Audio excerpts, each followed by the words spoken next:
સુરત શહેરમાં આજે આમ આદમી પાર્ટીના મહિલા મોરચા દ્વારા મહત્વપૂર્ણ મુદ્દા પર પ્રેસ કોન્ફરન્સનું આયોજન કરવામાં આવ્યું।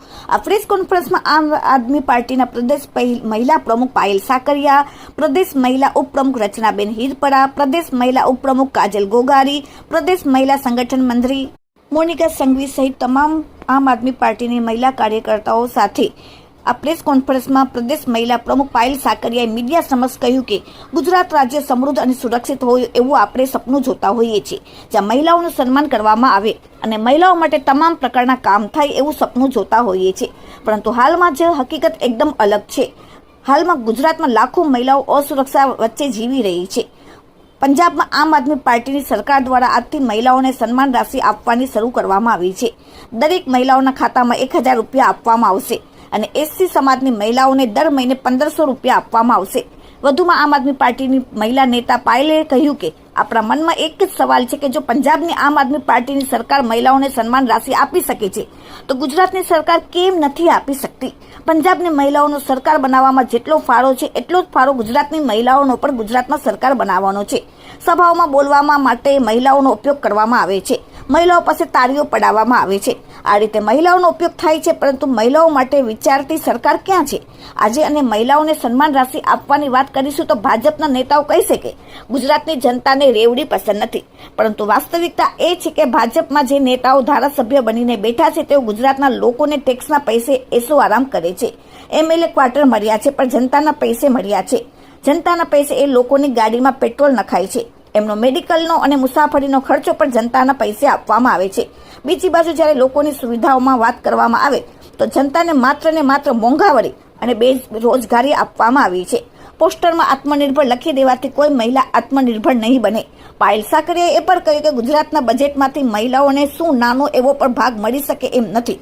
વધુમાં શું કહ્યું જુઓ વિડીયોમાં। Bureau report, daily India TV, Surat. મંત્રી એવા મોનિકાબેન સંઘવી, આજે અમે જે વિષય ઉપર ચર્ચા કરવા જઈ રહ્યા છે, એક બાજુથી ખૂબ ગર્વની લાગણી અનુભવીએ છીએ અને બીજી બાજુથી દુઃખ અનુભવીએ છીએ, કારણ કે ગુજરાત એટલે આપણે જ્યારે આંખ પણ બંધ કરીએ ત્યારે આપણું ગુજરાતનું ચિત્ર એક સમૃદ્ધિ તરફનું ચિત્ર દેખાય। આપણું ગુજરાત એટલે એમ સુરક્ષિત ગુજરાત આપણે જોવાનું આપણે સ્વપ્ન જોતા હોઈએ કે ભાઈ આપણું ગુજરાત એટલે કેવું કે સુરક્ષિત ગુજરાત, જ્યાં મહિલાઓનું ખૂબ સન્માન થાય, કે જ્યાં મહિલાઓ માટે તમામ પ્રકારના કાર્ય સરકાર કરે છે, પરંતુ રિયાલિટી કંઈક અલગ છે। રિયાલિટીમાં જો જોવા જઈએ તો ગુજરાતની અંદર અસંખ્ય એવા કિસ્સાઓ બને છે કે જ્યાં મહિલાઓની અસુરક્ષા સામે સવાલ ઊભા થાય છે। લાખો મહિલાઓ આ અસુરક્ષાની વચ્ચે જીવી રહી છે। ત્યારે બીજી બાજુ પંજાબની અંદર પંજાબ સરકાર દ્વારા મહિલાઓને સન્માન રાશિ આપવાનું આજથી ચાલુ કરે છે, એટલે કે દરેક મહિલાઓને 1000 રૂપિયા સન્માન રાશિ એમના બેંક ખાતામાં આજથી જશે અને એસસી સમાજની જે મહિલાઓ છે એમને દર મહિને 1500 રૂપિયા સન્માન પેટે આપવામાં આવશે। ત્યારે સવાલ મોટો એ છે કે જો પંજાબની અંદર પંજાબ સરકાર જો આ સહાય આપી શકતી હોય, સન્માન આપી શકતી હોય, તો પછી ગુજરાત સરકાર શા માટે નથી આપી શકતી? ગુજરાતની મહિલાઓનો પણ એટલો જ ફાળો છે જેટલી પંજાબની મહિલાઓનો ફાળો છે સરકાર બનાવવા માટે। માત્ર ગુજરાતની અંદર મહિલાઓનો ઉપયોગ સભાઓની અંદર બોલાવવામાં, જ્યારે નેતાઓને મોટિવેશનની જરૂર પડે ત્યારે એને તાળીઓ પડાવવામાં આવે છે, માત્ર ને માત્ર આટલો જ ઉપયોગ થાય છે, પરંતુ મહિલાઓ માટે વિચારતી સરકાર ક્યાં છે?